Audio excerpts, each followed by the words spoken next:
Hello, welcome ब्लूइज to my channel Blue Moon Calligraphy. कैसे हो आप लोग? आई होप कि आप लोग बहुत ही अच्छे होंगे, बहुत ही खुश होंगे। I hope is that. So welcome back to my YouTube channel. And आज मैं आप लोगों को कुछ ऐसी इन्फो देने वाली हूँ जो कैलीग्राफी के बारे में आपको पता होनी चाहिए। लाइक कैलीग्राफी के बारे में तो आपको बताया ही है मैंने अपने पिछले वीडियोज़ में, जो मैंने फेस कैम 2 साल बाद किया है।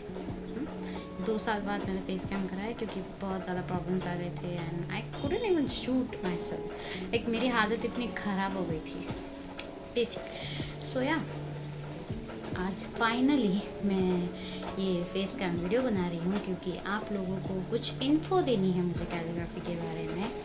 मैं आपको आज बोर नहीं करूँगी, कैलीग्राफी की इन्फो दूंगी आपको जो आपको पता होनी चाहिए, शायद आपको नहीं पता होगी। सो हम बहुत दिनों के बाद मिल रहे हैं, इसलिए मैं एक बार फिर से आपको थैंक यू कहना चाहती हूँ क्योंकि आपने मुझ पर भरोसा किया, आपने मेरे आर्ट पर भरोसा किया, मेरी राइटिंग पर भरोसा किया, मेरे लिए वेट किया and I really appreciate that. Okay, let's get start. So आज का टॉपिक ये है कैलीग्राफी ओरिजिन या कैलीग्राफी ओरिजिन। जो कैलीग्राफी के रूट्स कहाँ से हैं, अर्लियर रूट्स जो हम कहते हैं कि कैलीग्राफी के रूट्स हैं, यहाँ से बिलोंग करते हैं या वहाँ से बिलोंग करते हैं, हमें एग्जैक्ट पता नहीं है कि कहाँ से बिलोंग करते हैं। इसलिए आज मैं बता रही हूँ कैलीग्राफी के ओरिजिन, जो अर्लियर रूट्स हैं उसके, वो चाइना से बिलोंग करते हैं। यस, चाइना से बिलोंग करते हैं। चाइनीज़ कैलीग्राफी जो हम कहते हैं, शायद ही किसी ने सुना होगा कि चाइनीज़ कैलीग्राफी वर्ल्ड फेमस है।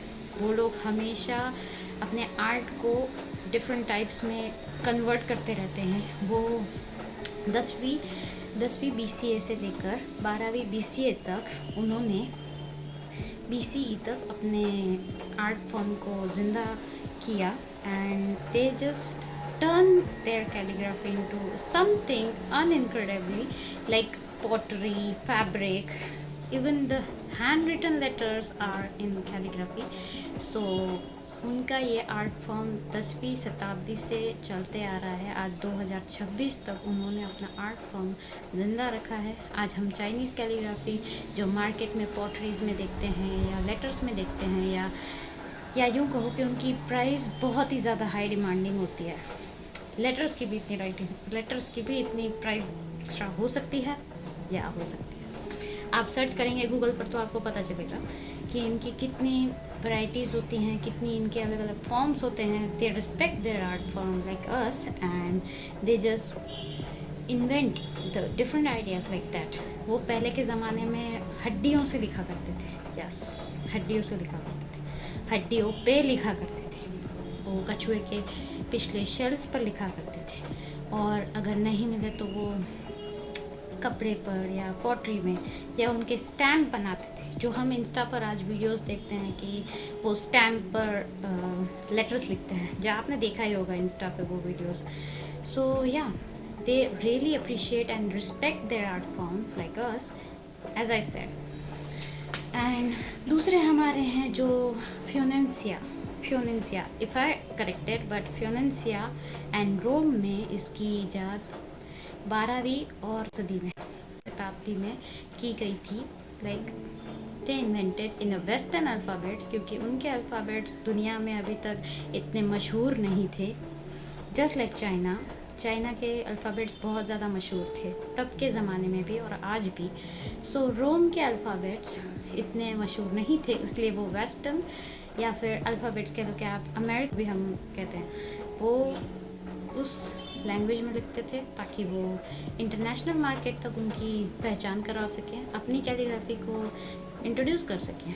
लाइक या they also right in letters and posters, या फिर उसकी जाहिरात निकालना, न्यूज़पेपर में देना, ये सब उनके लिए भी एक नया ही था। Coming back to the eastern Asia, जहाँ हम रहते हैं, India, Japan, Korea and other nations, अगर हम कहें तो अदर नेशंस में कोरिया में इसे स्योई कहा जाता है और जापान में इसे सुयोथो कहा जाता है। कैलीग्राफी के डिफरेंट नेम डिफरेंट उनके नेशन के हिसाब से होते हैं। कैलीग्राफी जैसे चाइना में ईजाद की गई थी, वैसे ही हमारे यहाँ इसे देवनागरी कहा जाता है। Can you believe it? या देवनागरी। हमने बचपन में एक आर्ट बुक में इसका जिक्र देखा ही होगा। अगर आपने नहीं देखा तो आप भाई बहन के ड्राइंग बुक्स या उनसे पूछ लीजिएगा कि देवनागरी लेटर्स या देवनागरी राइटिंग लिपि आपको सिखाई जाती है या नहीं। मेरे पास एक बचपन की बुक थी जिसमें आर्ट के सारे फॉर्म्स थे और वो एक आर्ट फैसिनेटेड की वो बुक आज सबके लिए बहुत ज़्यादा ज़रूरी है। लाइक सबको आज पता होना ही चाहिए कि वो आर्ट फॉर्म इतना अच्छा, तब हमें जो पता नहीं था वो आर्ट फॉर्म आज इतना फेमस है, वो आर्ट फॉर्म आज इतना महंगा बिकता है, वो आर्ट फॉर्म की आज दुनिया में इतनी कदर है। हम उसे अप्रिशिएट करना ही भूल। जैसे चाइना अपने आर्ट फॉर्म को हमेशा अप्रिशिएट करता है, वैसे हम भी अपने पुराने आर्ट फॉर्म्स को अप्रिशिएट करना भूल गए हैं। या दैट्स अ ट्रुथ।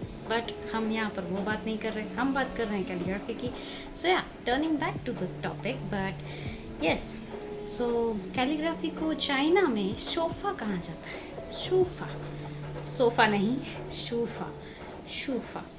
यस, तो जैसे कि यहाँ पर जो बोन्स पर लिखते हैं कैलीग्राफी, बोन्स से लिखते हैं कैलीग्राफी, कछुए के शेल पर लिखते हैं, एंड ऑब्वियसली उनको अपना आर्ट फॉर्म ऐसे ही स्टार्टिंग के स्टेजेस में उन्होंने आर्ट फॉर्म ऐसे ही अपना क्रिएट किया होगा। Art is about experimenting, right?